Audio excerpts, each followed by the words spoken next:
Assalamualaikum warahmatullahi wabarakatuh. Bersama saya pemimpin redaksi Harian Tribun Medan dan tribunmedan.com, Iin Solihim, dalam wawancara eksklusif kita. Wawancara eksklusif hari ini menghadirkan dua tamu spesial saya. Beliau adalah Kepala Pusat Pembinaan Bahasa dan Sastra Kemendikbudristek, Bapak Dr. Muhammad Abdul Haq, M.Hum. Pak Haq, bagaimana kabar hari ini? Alhamdulillah sehat. Udara Medan bersahabat. Bersahabat ya Pak.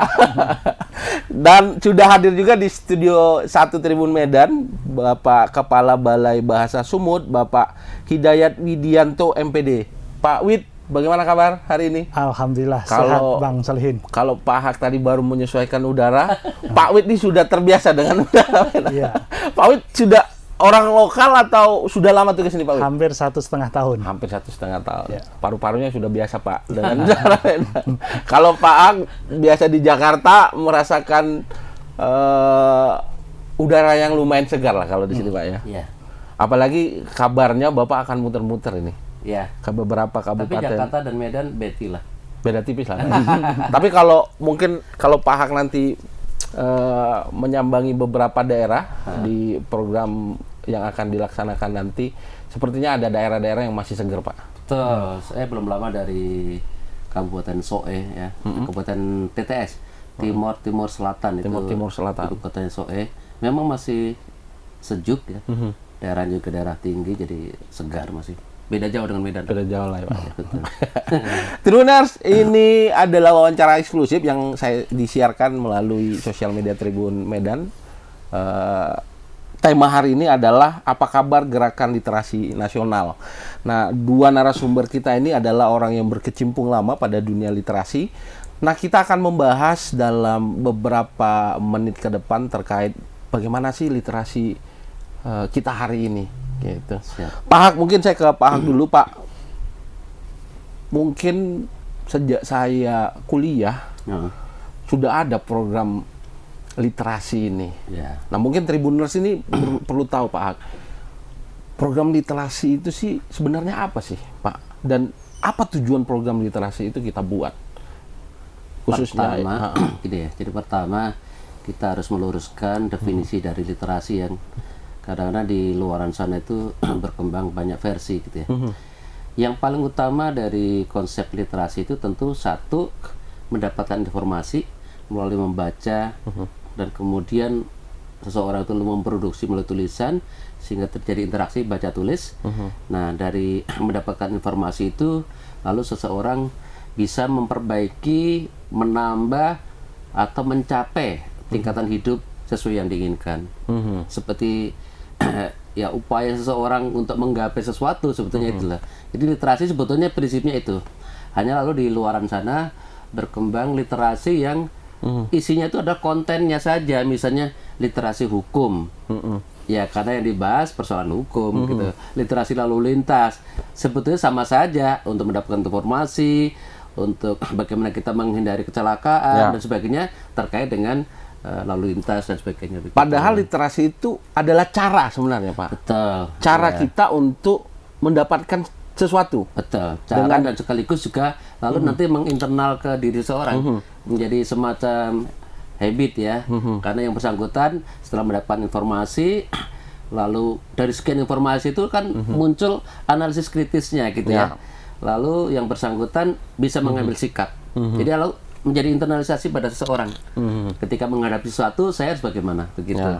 Kira-kira seperti itu secara umum. Jadi setelah dia membaca, kemudian dia dapat sesuatu di situ, dan dia terapkan dalam hidupnya, kira-kira informasi yang dia dapat dari proses membaca itu, itulah sesungguhnya literasi gitu kan Pak.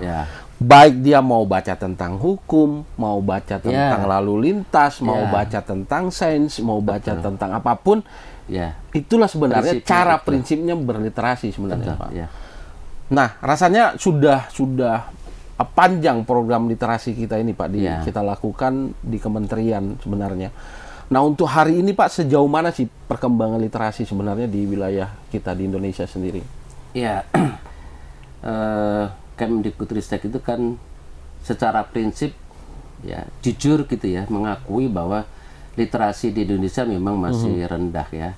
Dan apa yang disampaikan oleh Mas Menteri misalnya ketika meluncurkan MB23 ya, Merdeka Belajar episode 23 itu, beliau katakan bahwa setidaknya ada 2 hal yang terkonfirmasi ya, bahwa literasi kita itu rendah. Satu, dari PISA 2018 ya misalnya, kita di urutan ke-71 dari 74 negara misalnya gitu. Kemudian dari internal Kemdikbud sendiri kan mengadakan apa yang disebut dengan asesmen nasional. Nah, asesmen nasional itu menunjukkan 50% atau Mas Menteri menggunakan istilah 1 dari 2 anak itu tidak mencapai standar minimum tingkat literasinya gitu. Walaupun di situ tidak hanya soal baca tulis ya, juga soal numerasi juga ya. Tapi dari sisi literasi juga sama. Masih di angka 50% siswa kita itu SMP, SD, SMA sama begitu. Nah, ini lalu yang menjadikan Mas Menteri kita harus memulai itu ternyata harus dari bawah begitu ya. Karena bagaimanapun tidak bisa dipotong di atas begitu ya. Mas Menteri itu mengatakan kalaupun hasilnya saat ini ya kita yang ada di sini tidak bisa melihat hasilnya tidak apa-apa. Nanti mungkin 10 tahun ke depan baru hasilnya itu tampak. Anak cucu kita yang harus merasakan ini betul gitu. Jadi kita bekerja betul-betul untuk membangun fondasi ya, tidak melihat output yang langsung bisa kita nikmati, tidak apa-apa begitu. Ini investasi jangka panjang lah Pak ya. Betul. Kalau kita nggak berbuat sekarang, itu nanti hasilnya sama kayak kita nih. Tapi kalau kita berbuat sekarang, mungkin anak cucu kita ke depan literasinya jauh lebih baik. Betul. Saya ke Pak Wid nih, Pak. Bagaimana tadi Pak Hak udah bicara secara nasional. Lalu di Sumut sendiri itu bagaimana sih Pak literasi kita sesungguhnya? Baik. Tribuners, kami sampaikan kepada Tribuners bahwa Indonesia itu kan merupakan kumpulan dari banyak wilayah yang ada di Indonesia. Salah satu pendukungnya adalah wilayah Sumatera Utara. Wilayah Sumatera Utara juga memiliki dukungan yang sama terhadap hasil yang disampaikan oleh Pak Kapus tadi. Artinya memang kita masih punya nilai merah, kondisi literasi kita masih rendah, itu memang kita akui. Gitu. Dan itu memang umum di hampir semua kabupaten kota, nilai AN kita kan memang menunjukkan itu. Oleh karena itu kita sama-sama sebetulnya apa yang ditarik menjadi hasil nasional itu merupakan representasi dari daerah-daerah terutama juga di wilayah Sumatera Utara gitu. Jadi kami sudah berkoordinasi dengan pemerintah setempat, contohnya kami berkoordinasi dengan dinas perpustakaan, arsip, sama-sama memiliki, karena memang literasi ini harus dikerjakan banyak pihak, semua pemangku kepentingan. Kalau kita hanya mengambil satu sisi dari sikap, dari aspek bahasanya saja, ya nggak akan selesai juga, gitu. Karena memang ini dunia pendidikan yang memang sangat komprehensif, menempel di sana. Kalau kurikulum kita tidak ditempeli ini, ya tidak selesai juga, gitu. Karena ini harus masuk ke dunia pendidikan. Gitu. Dasarnya itu. Jadi tidak salah kalau saat ini Mas Menteri memang benar-benar berinvestasi untuk literasi itu dengan segala daya upaya energi kementerian untuk mendukung bagaimana meningkatkan posisi literasi kita seperti yang Pak Kapus sampaikan tadi. Gitu. Nah tadi menarik ketika kita menyinggung bahwa literasi ini mesti kita bangun sejak awal. Betul. Butuh komitmen semua pihak. Ya. Betul. Tadi. Saya bayangin gini deh Pak, misalnya anak-anak usia dini yang baru mengenal huruf dan angka atau mereka itu Pak. Artinya kan mereka perlu dapat cara yang baik, cara yang enak misalnya. Jangan-jangan mereka nggak tertarik pada buku gara-gara caranya nggak. Betul. Mungkin kita nggak pernah berubah Pak, 30 tahun yang lalu membaca di perpustakaan sampai dengan sekarang itu sama aja, nggak ada yang. Nah, maksudnya perlu nggak sih itu sebenarnya kita apa namanya kita rombak bersama mungkin cara. Nah, kita kan lihat Mas Menteri ini out of the box gitu Pak pemikirannya. Kadang-kadang dia ada Merdeka Belajar, ada beberapa program yang memang baru, yang belum puluhan tahun lalu tidak pernah kita bayangkan, hari ini dia terapkan itu. Nah, menurut Pak Hak sendiri bagaimana Pak? Baik, pertama Merdeka Belajar episode 13 itu diberi label buku bermutu untuk literasi Indonesia. Nah, definisi buku bermutu itu sebetulnya yang utama itu 2. 1, buku itu memang diminati anak. Lalu yang kedua, tentu kontennya positif. Nah, terkait dengan buku yang diminati oleh anak ini, kami di kementerian itu sampai mengadakan FGD ya, DKT ya, diskusi kelompok terkumpul itu mengadakan 400 anak PAUD dan SD. Lalu mereka selama 2 hari itu dipersilakan membaca buku-buku yang ada di situ. Lalu di akhir diskusi kelompok terkumpul itu kami mencari informasi dari anak. Mengapa tertarik ini? Apa bagian mana? Dan bentuk apa? Hurufnya seperti apa? Tokoh yang mana? Macam-macam kita minta. Akhirnya kita bisa membuat formula. Oh, ternyata anak-anak itu lebih suka yang seperti bagaimana, ini gitu loh. Nah, ini juga sebetulnya pengalaman dari Mas Menteri sendiri. Karena beliau juga putri-putrinya itu masih balita ya, masih kecil-kecil, dan beliau membiasakan itu gitu loh. Jadi ketika ada anak suka buku ini, kenapa anak minta dibacakan buku ini terus gitu. Mas Menteri juga bingung. Walaupun saya suka bosan kata Mas Menteri, saya bacakan lagi. Akhirnya saya jadi tahu ternyata ada hal yang menarik dalam buku itu gitu.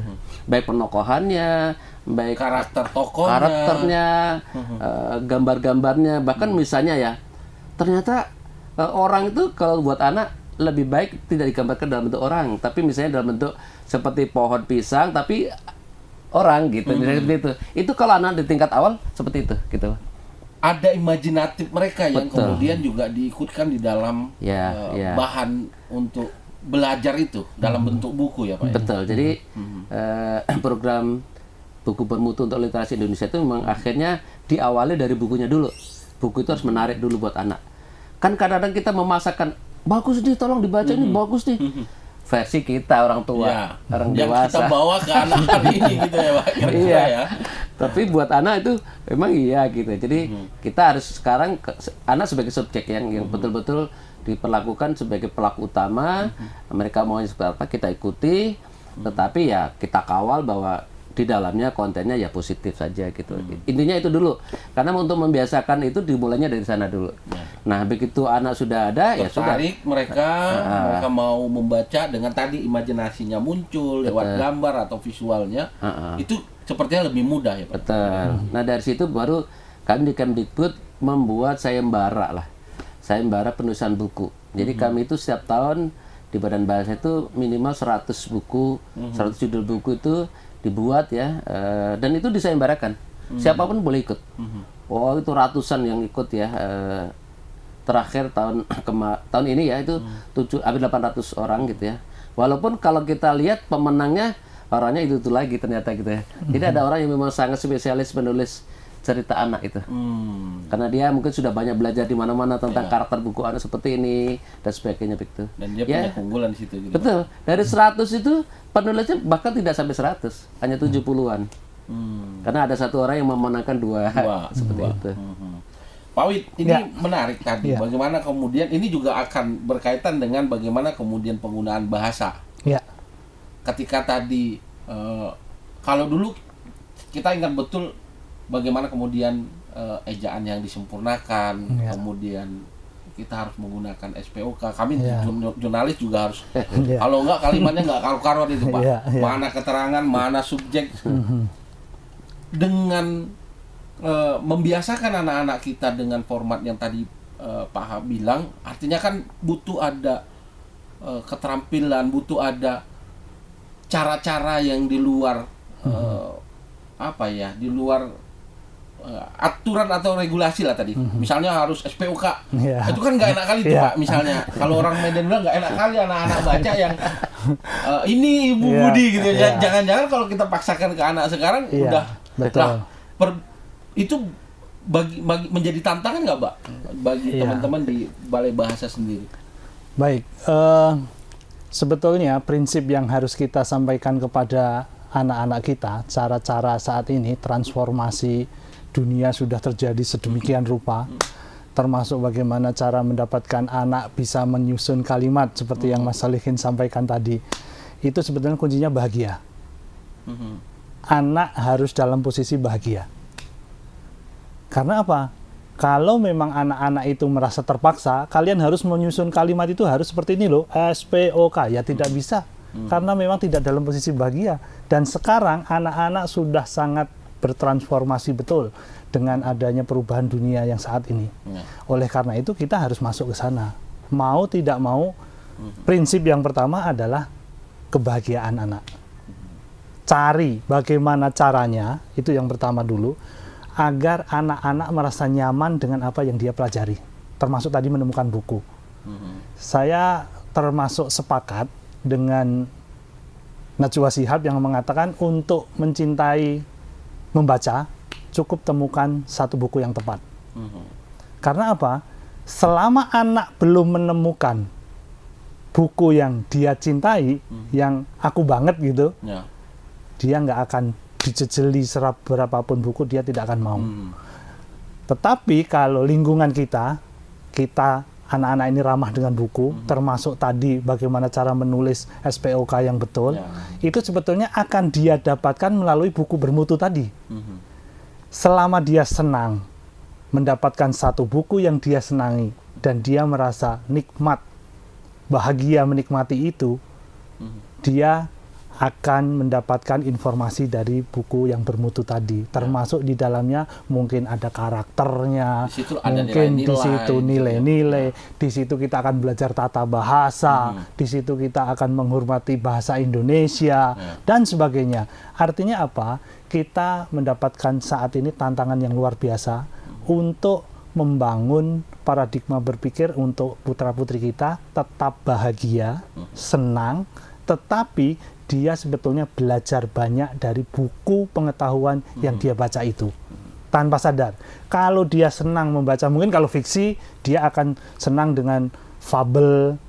Tetapi dengan kekayaan membaca yang dia senangi, itu otomatis akan alam bawah sadar dia akan mendapatkan pemahaman yang luar biasa. Dan itu adalah aset jangka panjang, Mas Solihin. Jadi tidak bisa saat ini. Dan memang ada pergeseran ya Pak? Betul, ya? Mau tidak mau. Pokoknya harus, semua buku harus SPOK dengan baik gitu nggak? Seperti ini. Nggak lagi gitu. 15 menit membaca sebelum pelajaran waktu pagi. Bagaimana caranya? Apakah ada rumus? Kalau guru tidak suka membaca, anak akan senang membaca. Tidak mungkin ada rumus. Yang mau tidak mau, kalau anak harus senang membaca, gurunya juga harus senang membaca. Terus juga kita juga punya pendekatan bagaimana caranya mendekatkan buku itu biar disenangi oleh anak, dan banyak cara. Oleh karena itu semua pemangku kepentingan Mas Solihin ini, terutama di dunia pendidikan, memang punya tantangan yang sangat berat. Benar. Pak Hak, memang gerakan untuk berliterasi ini kan perlu dukungan semua pihak lah ya. Tadi misalnya Pak Hak sudah bercerita bagaimana Mas Menteri mempersiapkan buku-buku berkualitas untuk anak-anak kita. Caranya pun saya kira sudah luar biasa Tribunnews, bagaimana kemudian anak-anak dikumpulkan, artinya ada riset di situ. Bukan asal Bapak senang misalnya. Maksudnya Mas Menteri juga sudah melihat bahwa di ini buku untuk anak-anak, coba kita cari bagaimana anak-anak seperti apa yang dia suka, mungkin tata bahasanya seperti apa, gambarnya seperti apa. Artinya sudah ada dorongan dari pusat untuk kemudian mengajak anak-anak di daerah, mungkin itu di Jakarta Pak. Kita punya daerah yang jauh di mata, yang rasa-rasanya koneksi internet juga tidak baik. Lalu mungkin bukunya turun-temurun itu Pak. Mungkin kan kita biasa Pak, saya masih merasakan Pak dulu ketika saya SD, buku kakak saya masih bisa saya pakai tuh. Kalau cuma selang 4 tahun saya masih bisa pakai bukunya. Mungkin di beberapa daerah kita juga masih perpustakaan di sekolahnya masih buku mungkin terbitan tahun 80 atau 90. Nah Pak, artinya akan ada distribusi dong buku-buku terbaru yang tadi Bapak bilang tadi untuk anak-anak PAUD, untuk anak-anak TK dan untuk anak-anak SD. Lalu program seperti apa Pak yang kemudian kita siapkan untuk menjangkau daerah-daerah kita yang jauh ini Pak?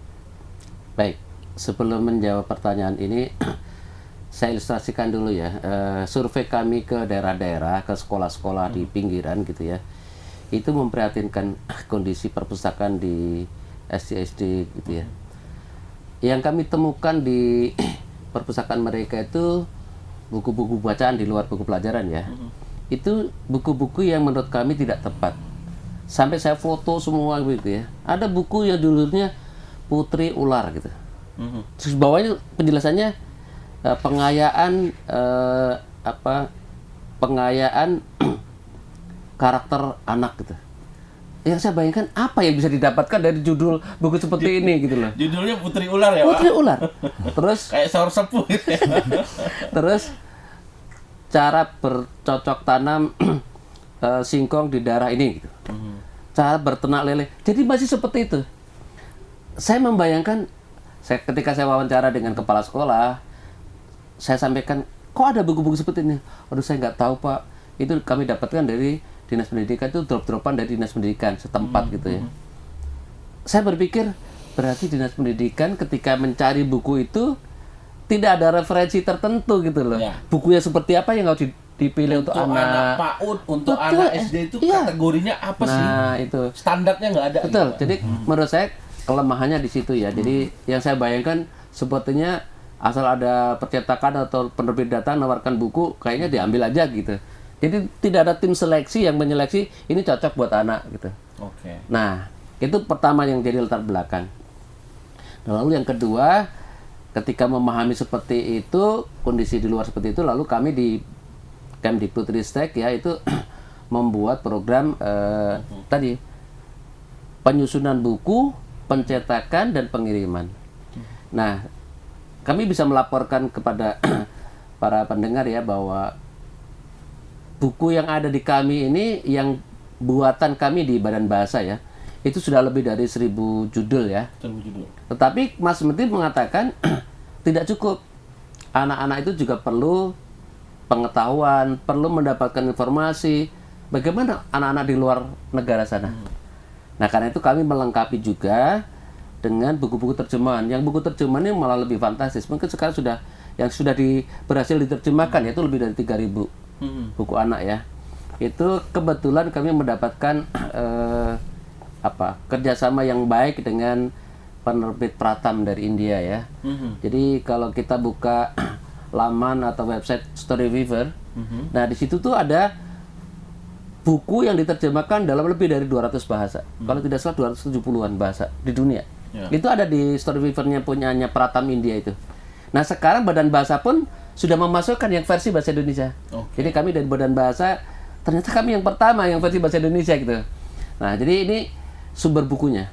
Lalu dengan melihat kondisi AN tadi dan juga daerah 3T yang rasanya sulit kalau ditawari buku digital kan. Jadi kami akhirnya mencetak buku di tahun 2022 itu kami cetak 15,4 juta lah. Untuk PAUD itu sekitar 5.000-an dan lalu SD sekitar 15 ribuan. Itu untuk daerah 3T. Ternyata anggaran yang kami siapkan itu tersisa begitu ya. Lalu pimpinan mengatakan dioptimalkan gitu. Lalu kami mencetak lagi. Kalau yang versi pertama tadi 540 judul. 540 judul. Nah, jadi setiap sekolah itu rata-rata menerima 1.678, saya sampai hafal betul. 1.678 judul, eksemplar dengan 540 judul. Nah, kemudian yang versi kedua dengan mempertimbangkan agar ini lebih tersebar luas, kami mencetak hanya 156 judul dan ini semuanya judul baru. Itu yang belakangan ini kami kirim tidak lagi ke 3T, kami anggap 3T sudah selesai. Kita kirim ke sekolah-sekolah yang nilai asesmen nasionalnya tuh paling bawah. Tapi itu juga belum selesai, karena kalau nilai AN sekarang itu bisa dilihat rapor pendidikan itu ada 3 ya. Yang pertama itu ada sekolah yang memenuhi standar, jadi ketika dinilai AN-nya itu dia sudah memenuhi standar. Lalu yang kedua yang tidak memenuhi, lalu yang paling akhir yang sangat jauh dari memenuhi. Nah ini yang sangat jauh ini, Mas, penetrasinya lah di situ nanti, Pak. Betul. Di tahun 2024 besok kami menyiapkan, ini jumlahnya nggak main-main nih, 27.280 SD. 27. Banyak sekali. Iya, itu ada di 400, kalau tidak salah 497 kabupaten kota. Hampir seluruh dong, Pak. Iya, hampir 10. Nah, jadi ini yang program cepatnya ya. Jadi kita membuat program cepat. Di luar itu tentu kami juga melakukan pendampingan. Nah, jadi kami bekerjasama dengan di Badan Bahasa itu yang memproduksi dan mengirim buku, lalu kerjasama dengan GTK ya, Direktorat Guru Tenaga Kependidikan dan juga dari pendidikan dasar menengah. Mereka lah yang mendampingi bagaimana memanfaatkan buku itu. Ternyata tidak mudah, Mas. Apalagi untuk daerah-daerah tadi yang saya sebut 3T. Terluar, terdepan, tertinggal. Itu mohon maaf ya, kepala sekolah saja ketika menerima buku begitu ya, kan buku itu kerjasama dengan PT Pos ya dikirim, itu tidak berani menolak untuk. Jadi ketika kami kirim buku, kami sebut jumlahnya 1678, 540 judul. Mereka karena dikirimnya PT Pos juga mungkin karena tergesa-gesa ya, waktunya mepet ya, dikirim hari Minggu. Nah misalnya di daerah NTT itu kan rata-rata Minggu kan mereka ke gereja. Ya, ibadah. Jadi mereka tergesa-gesa kan, nggak sempat menghitung jumlahnya berapa, main tanda tangan aja berita serah terima itu, BAST-nya itu, berita acara serah terima itu main tanda tangan saja. Nah ketika dicek ternyata kok ada yang nggak pas ya gitu. Nah jadi itu kondisi guru kepala sekolah yang ada di pinggiran. Nah itu perlu kita melakukan apa ya, semacam ya penerangan ya, agar mereka itu lebih literat dalam hal misalnya menerima buku, bagaimana menyikapi dan sebagainya. Lalu tadi sekolah-sekolah yang sudah menerima buku itu kami minta minimal 1 guru atau kepala sekolah untuk dilatih bagaimana 1 mengelola buku-buku itu, 2 memanfaatkannya untuk anak-anak. Ini program 2 ini kelihatannya sepele tapi itu tidak mudah. Tidak mudah dalam arti ya karena kondisi setiap SDM-nya mungkin karena belum terbiasa menghadapi hal yang baru itu juga mereka agak kaget gitu. Ya, betul. Ya. Misalnya kemarin di NTT itu 6 sekolah yang saya kunjungi, 2 itu masih gurunya itu masih menyimpan buku di lemari. Loh kok tidak dimanfaatkan, dibaca untuk anak-anak? Aduh takut kan ini belum dicatat, takut nanti diperiksa sudah rusak. Saya katakan, Pak, Mas Menteri itu pesan betul, buku ini untuk dibaca. Boleh rusak, asal dibaca gitu loh. Nah itu jadi kondisi, jangan dibayangkan di kota besar ya. Di dalam betul. Itu betul, dua sekolah itu melakukan hal yang sama. Jadi ini kondisi yang ada di lapangan. Nah karena itu kami lakukan pendampingan satu cara memanage atau mengelola buku itu dengan baik. Bagaimana memajang, bagaimana mensirkulasi. Karena idealnya gini Mas, diskusi kami di tim kementerian itu, idealnya seorang pustakawan itu dia adalah seorang promotor idealnya. Promotor itu artinya apa? Ya mempromosikan.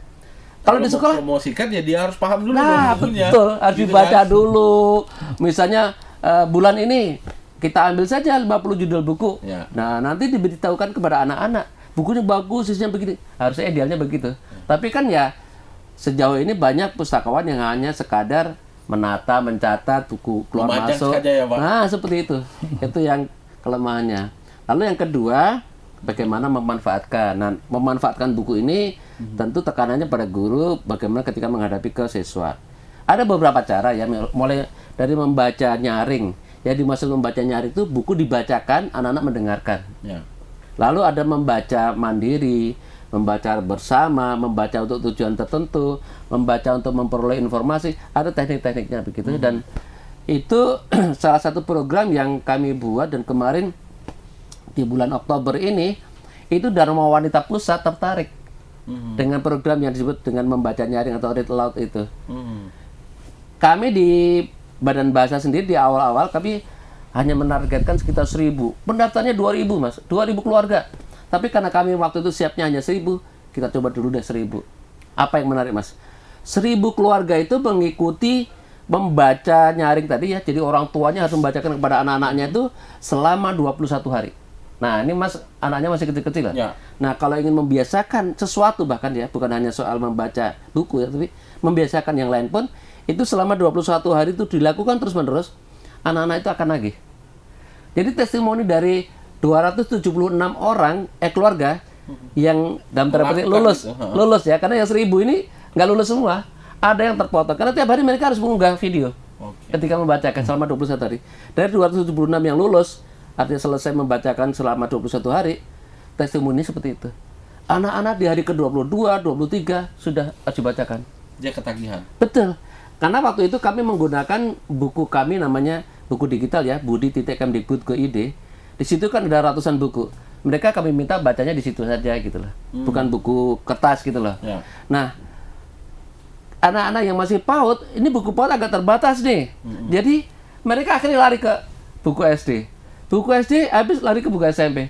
Jadi akhirnya sebetulnya agak-agak tepat ya.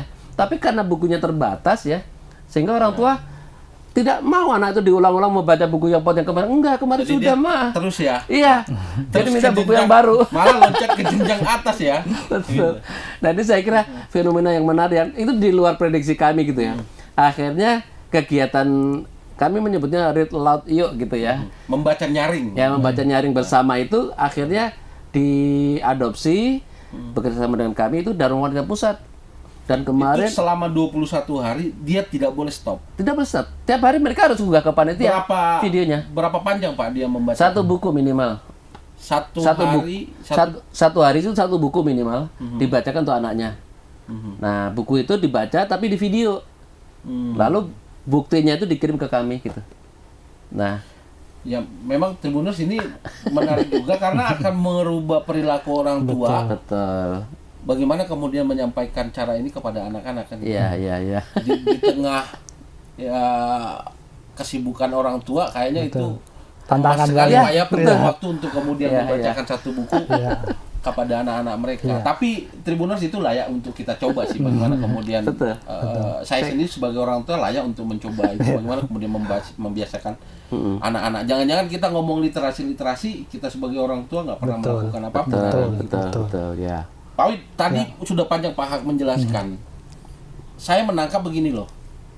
Sudah ada kemauan dari kementerian untuk kemudian satu menyediakan buku yang berkualitas untuk anak-anak. Kedua, melakukan proses pendampingan tadi. Bagaimana kemudian di daerah 3T kita banyak sekali ditemukan ya Pak Hak. Betul. Mungkin kita ngobrol soal sumber daya manusia kita yang tidak siap mengelola buku. Kita bisa ngomong sarana prasarana. Iya. Betul. Bagaimana kemudian mau majang lemari pajangnya juga tidak ada misalnya. Iya. Atau perpustakaan yang Betul. nggak memadai untuk anak-anak membaca misalnya begitu. Lalu Pak Wid, tentu Bapak yang kemudian berada di Sumatera Utara melihat secara langsung bagaimana kemudian SDM kita, kemudian sarana prasarana kita sudah bisa mendukung nggak sih Pak untuk program kita yang bagus ini? Baik, kalau kami Balai Bahasa Provinsi Sumatera Utara sebagai UPT dari Badan Bahasa itu kami mendukung penuh upaya pemerintah pusat terutama Kementerian Pendidikan untuk menyampaikan buku kepada masyarakat. Dan di Sumatera Utara sendiri ada kurang lebih ada 45 kabupaten kota di 3T yang menerima itu, kurang lebih gelombang pertama itu kurang lebih 1.080.000-an buku Mas. Itu terbagi dalam 5 kabupaten kota. Terus di periode kedua yang disampaikan oleh Pak Kapus tadi, kami menerima hampir semua kabupaten kota yang nilai AN-nya memang belum bagus, dan itu sebetulnya bukunya malah melebihi dari yang gelombang pertama, yaitu kurang lebih 2,5 juta. Itu terbagi di hampir semua kabupaten kota. Hanya beberapa kabupaten kota yang tidak menerima itu. Totalnya 587 sekolah Pak kalau datanya ya, kita tengok ini. Betul. Nah, bagaimana dengan kondisi buku yang sudah disampaikan kepada anak-anak kita ini? Gitu. Sebetulnya kita masih perlu dukungan dari semua pihak, Mas Solihin, terutama dari pemerintah kabupaten kota. Karena apa? Kalau semuanya ini diserahkan ke pemerintah pusat saat ini baru bisa memantik. Karena apa? Contoh yang disampaikan penjelasan dari Pak Abdul Haq tadi, untuk pendampingan itu masih sangat terbatas. Tidak semua sekolah yang menerima buku itu menerima pendampingan. Nah, sebetulnya kita sebagai pemangku kepentingan yang ada di pemerintah daerah, kita mendorong kabupaten kota untuk ambil peran, menangkap peluang ini, membiasakan hal-hal baik ini kepada teman-teman kita yang ada di daerah. Artinya apa? Dinas pendidikan mempunyai peran penting dalam menangkap tantangan ini. Karena saya sampaikan kepada pemirsa bahwa contohnya pelatihan dari data yang kami punya, contoh Serdang Bedagai, itu baru kami latih kurang lebih 30 SD yang menerima buku. Sedangkan di sini masih ada 210 sekolah yang belum mendapatkan pendampingan. Artinya 210 berbanding 30 masih sangat jauh. Ya. Terus yang kedua di Nias. Di Nias itu kami baru bisa mendampingi di 40 SD. Sedangkan di sana masih banyak yang belum terdampingi. Dari Nias itu ada 13 SD dari Nias, 16 SD dari Nias Barat, 11 SD dari Nias Utara. Artinya baru sebagian kecil SD yang baru bisa kita dampingi. Terus yang ketiga di Nias Selatan sendiri, kami baru bisa mendampingi di 38 SD. Sedangkan masih ada 25 SD, memang sudah sebagian besar kalau Nias Selatan, tetapi masih ada 25 SD yang belum. Artinya, sebetulnya kami meminta bantuan kepada pihak Dinas Pendidikan Kabupaten Kota, yuk bareng-bareng. Pola ini kita teruskan di pemerintah daerah agar buku-buku yang sudah terdistribusikan ke sekolah itu bisa optimal, bisa termanfaatkan dengan baik sesuai dengan keinginan Mas Menteri, gitu. Tapi faktanya saya mungkin sepakat juga dengan Pak Hak. Kalau memang yang kita dampingi dari 1 dari 10, ya yang 9 kan memang belum mendapatkan pemahaman yang betul. Sebetulnya konstruksi pemikirannya mau diapakan buku ini, dari awal pengadaan, pengiriman, terus nanti sampai diterima, setelah diterima mau diapakan. Sebetulnya masih ada pendampingan, setelah ada pendampingan harus diolah buku itu, harus disirkulasi, harus didekatkan, diramahkan dengan anak. Nah, bagaimana cara meramahkan dengan anak, itu kan guru perlu pemahaman yang baru. Nah, sedangkan kita masih sangat terbatas itu. Oleh karena itu, kita sebetulnya tidak boleh putus asa, tetapi kita harus tetap semangat mengajak bahwa ini adalah praktik baik yang sudah disampaikan Kementerian Pendidikan, Kebudayaan, Riset, dan Teknologi kepada sekolah, dan mari kita yang ada di bawah sekolah-sekolah itu menangkap itu dengan pola yang betul. Artinya dengan pola yang betul itu memang dengan skema yang betul. Sudah sampai sehingga anak itu betul-betul tadi mencintai, oh saya cinta buku ini. Sehingga dia akan mendapatkan buku-buku lain yang dia cintai. Saya membayangkan begini Mas, dari 1678 buku itu di satu sekolah, itu sekolah dengan anaknya itu banyakkan bukunya. Harusnya ada banyak alternatif buku sangat yang banyak. 500 sekian tadi Pak ya. 540 buku dari 1000. Kalau dia katakanlah 500, ambil satu yang membuat dia sangat cinta dengan buku itu, dia akan keranjingan buku berikutnya. Dia akan senang dengan buku berikutnya. Nah, apa yang akan kita bayangkan kalau anak-anak kita memang secara ideal itu akan mendapatkan pola yang seperti itu, saya pikir Indonesia akan berubah. Karena apa? Dengan kecintaan, dengan kebahagiaan, dengan pola yang betul mendekatkan buku, kita harus ramah kepada anak-anak untuk buku itu. Dan banyak sekali yang bisa kita coba nanti bayangkan kalau memang betul program ini akan bisa berjalan. Tetapi memang butuh waktu, butuh tenaga, tantangannya sangat tinggi seperti yang disampaikan oleh Pak Hak tadi. Gitu. Pak Hak, memang tadi teman-teman kementerian sudah berbuat maksimal lah. Kalau saya dari meramu buku, melakukan proses tadi, bahkan sampai hari ini sudah kita proses pendistribusian. Memang ada PR besar kita pada pemanfaatan kalau saya bilang. Bagaimana kemudian tadi kita sudah uji coba membaca dengan nyaring, ada peran orang tua, tapi yang pasti di depan mata adalah buku sudah kita distribusikan atau akan kita distribusikan di wilayah Sumatera Utara dengan pilihan ada 1000 sekian buku dengan 500 judul.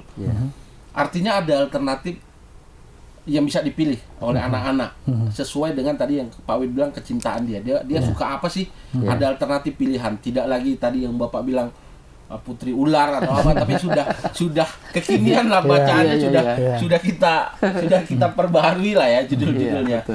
Lalu ada tadi proses membaca bersama kalau saya baca di sini Pak, kemudian ada proses meminjam buku, menggunakan buku untuk kegiatan ekstrakurikuler, menggunakan buku untuk melatih guru dan sekolah lain. Pak, pendekatan apa sih yang bisa kita lakukan pada pemerintah daerah nanti agar program ini nggak putus di jalan nih? Buku sudah dikirim, masuk ke lemari aja. nggak rusak Pak memang, tapi nggak juga menghasilkan apa-apa bagi anak-anak kita. Maunya setelah Bapak kirim, kan ini juga dimaksimalkan oleh sekolah. Nah, pendekatan apa sih Pak yang mesti kita lakukan sama teman-teman di Dinas Pendidikan dan kepala sekolah? Kan kepala sekolah setahu saya, seingat saya punya KSN atau apa gitu Pak, punya organisasi kepala sekolah. Nah, pendekatan apa sih yang bisa kita lakukan? Ya, pertama di versi awal kita mengirim di tahun 2022 itu sebetulnya kan Dinas Pendidikan juga kita ajak. Bahkan wakil dari Dinas Pendidikan setiap kabupaten kota itu ikut dilatih.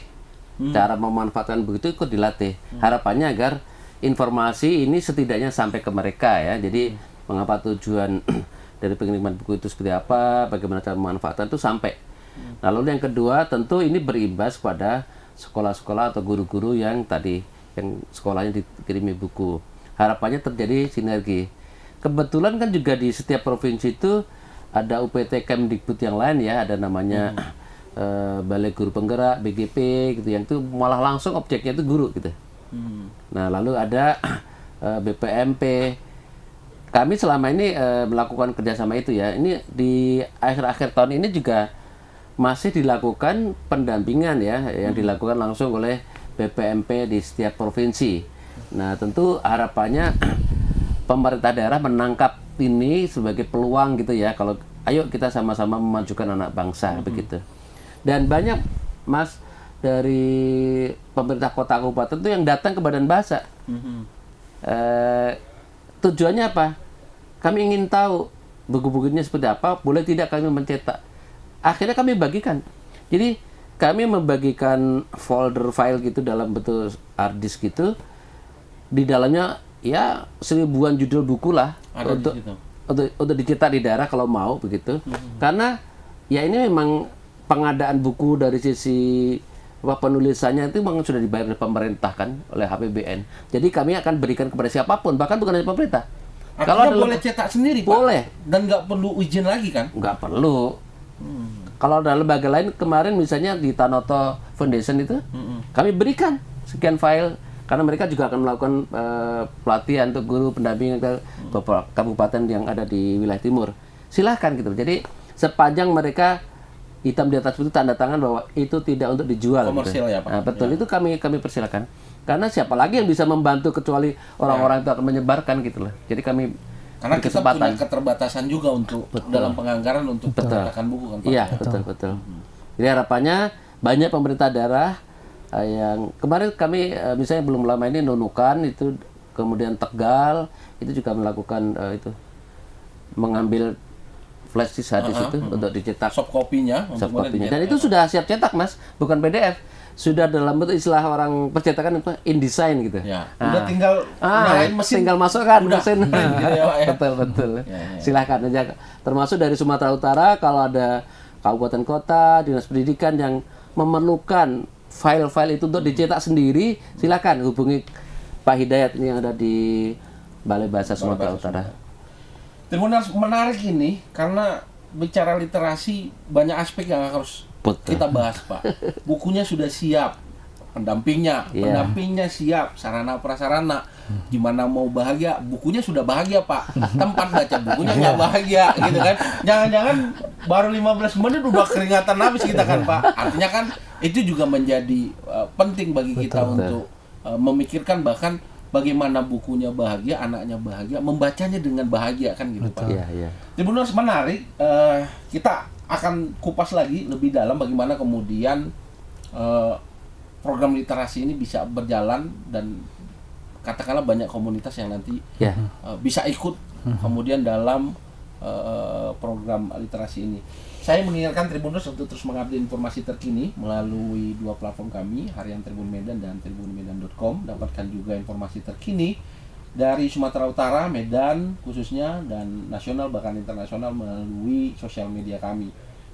Ada banyak informasi terkini yang kami sampaikan di sana.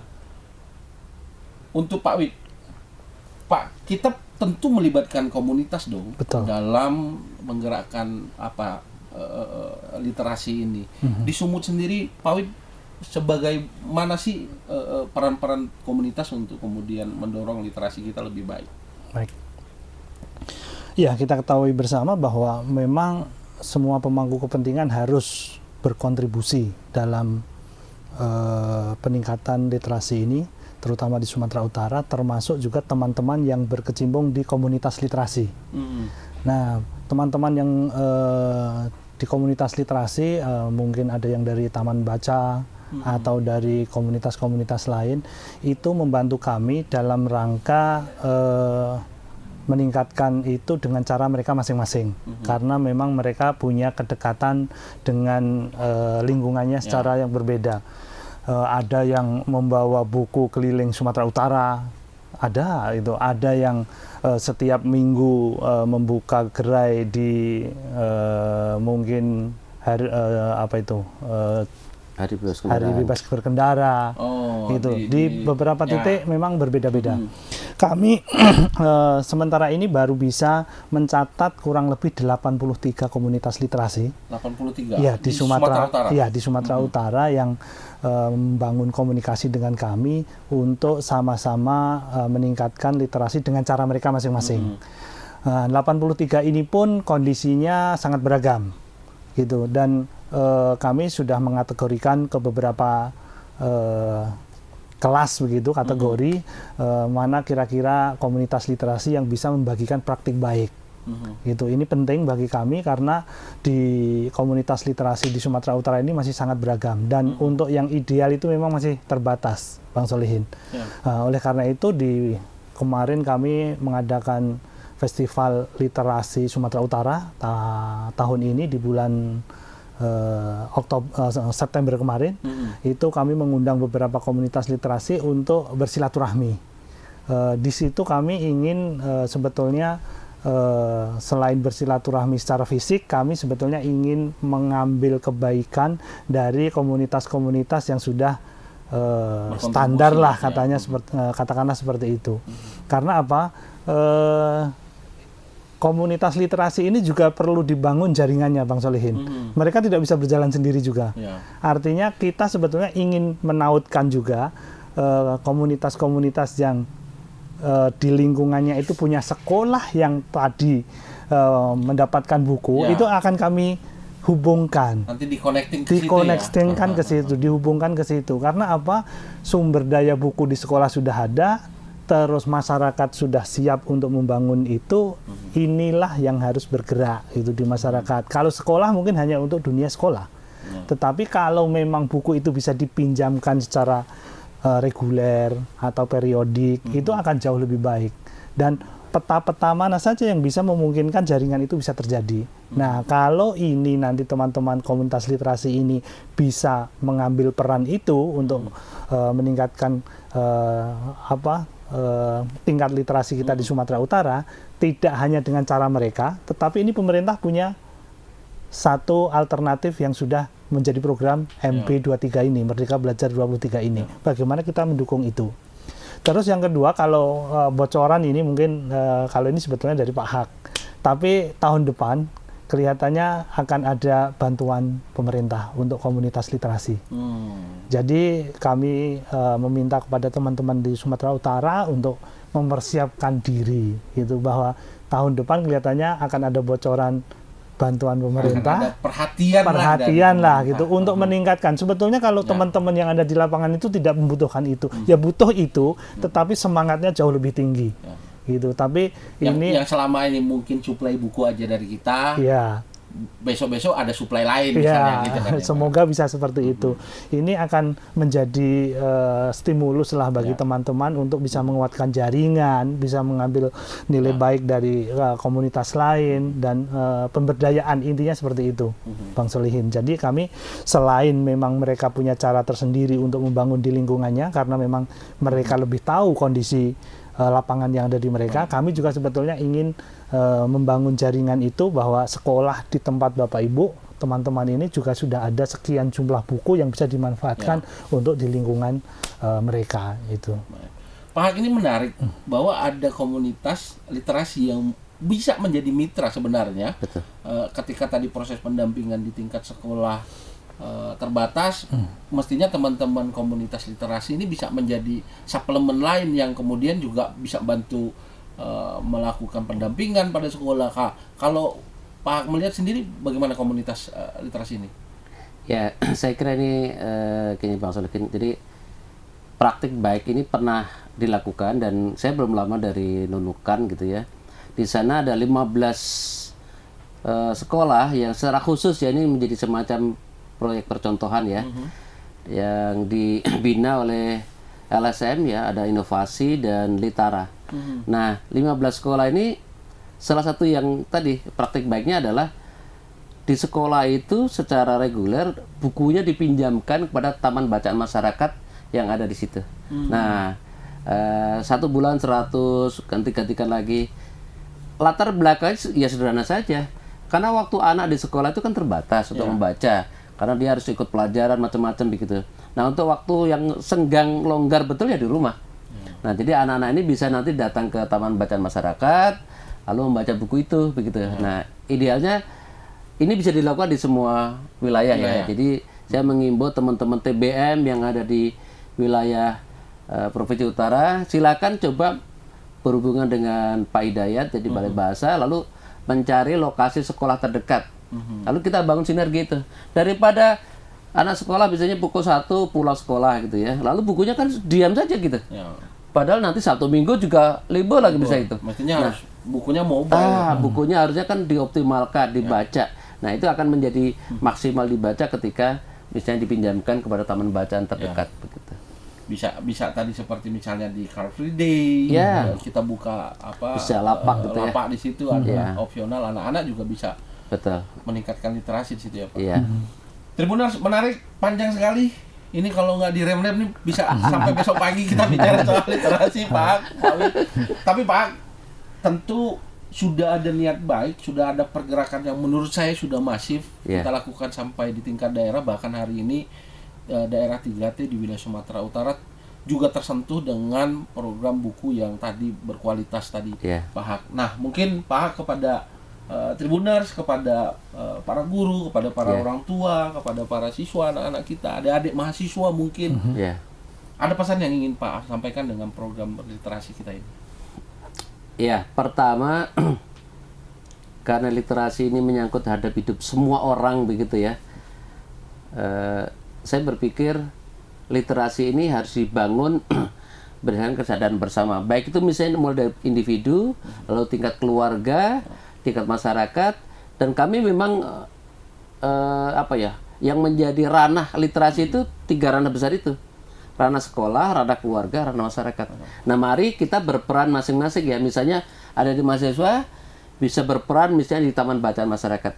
Banyak aktivis TBM itu yang membuka TBM-nya itu rata-rata tuh mahasiswa gitu.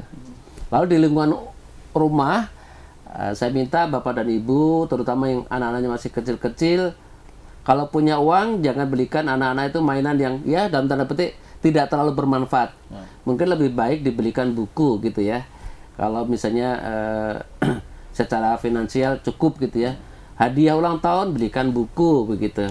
Anak-anak biasakan diajak ke toko buku biar membaca, biar memilih begitu. Dan itu yang harapannya menjadi tradisi membaca. Itu menjadi tinggi ya, karena bagaimanapun bangsa yang maju itu tidak ada bangsa yang maju itu karena bangsanya perang melulu gitu ya, tapi justru bangsa yang dibangun melalui ilmu. Nah, ilmu itu adalah pintunya buku.